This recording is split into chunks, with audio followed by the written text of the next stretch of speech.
what's one thing that people nowadays disagree with you on that you're evangelizing, saying, thinking, writing about? I know you write a lot, and there's people that disagree very loudly on LinkedIn. Right. What are some of those things that you believe? I heard you were talking about identity.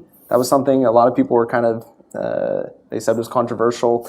One of the things that's a little controversial today is sender identity. Okay.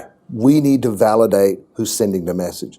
In SMS today, obviously, we have some issues with spam and phishing attacks coming from spoofed numbers or numbers that are not recognized. Yep. Let's take the United States, for example. Recently, 10-digit long codes became sanctioned as a sender ID for enterprise or A2P traffic. Now, we've had a lot of unsanctioned long code A2P traffic for many years, and a lot of it got through and got delivered. Some of it was spam. And companies like us have a lot of visibility to that because we block a lot of that spam. Yeah, because you're sitting in the middle. We're sitting in the middle, Okay. and that's one of our jobs is to sort of police the overall spam and the overall messaging traffic. Because for a lot of wireless carriers, you guys are the entry point Absolutely. for a business to send Absolutely. in. Okay. Absolutely. So you can't tell in the SMS world who's sending you that message, especially if they're using long codes. So right now the message comes into an SAP type company, a hub, Right. and you guys know the phone number and the content of the message. Right. And we typically also know Who it's coming from. Like a server rather than... Right. Yeah. Well, we'll know a little bit more. We may know it from another aggregator or even a particular business identifier. Now, a lot of those businesses are big API providers. They provide APIs to developers to send SMS.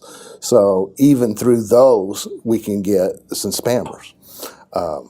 And outside the U.S. especially, you have traffic coming from all over the world using sometimes what are called SIM farms, where people just buy thousands of SIMs and they rotate messages through those.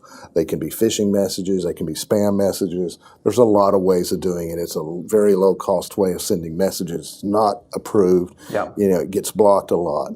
But the problem is, going back to that, we don't know who those people are. So there are various programs going on. You've talked a lot about in many of your videos the 10DLC issues and what's going on with those. And that's an attempt for the carriers, especially or specifically in the U.S., to start police that a little bit more to try to get a handle on who's sending what.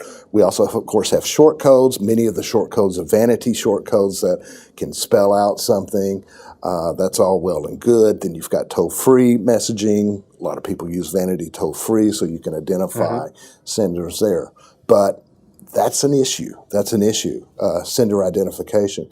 I know I'm working with the MEF on some work that's going to look at how can we get a better handle globally on identifying senders. Now, that also spills over into RCS, because with RCS, the sender's not a phone number or a short code, it's the name of a business. Now, if you have a big global brand name, you want to use that, you want that to be approved, anyone else sending it would be denied to even send that traffic. It's kind of like a verified Twitter account or something. Yes, or think of it in terms of a domain name. Yeah. We all buy domain names. There's a whole hierarchical structure on validating and domain names. Well, the same thing is going to happen, needs to happen with RCS. Yeah. I think ultimately there'll be some kind of federated solution where everybody uses the same, I'm going to use the word protocol a little incorrectly, but the same set of standards to validate a business, and then there'll still be different identifiers, if you will, or authoritative sources that you can identify with. Just like domains. Just like domains, right. Yeah.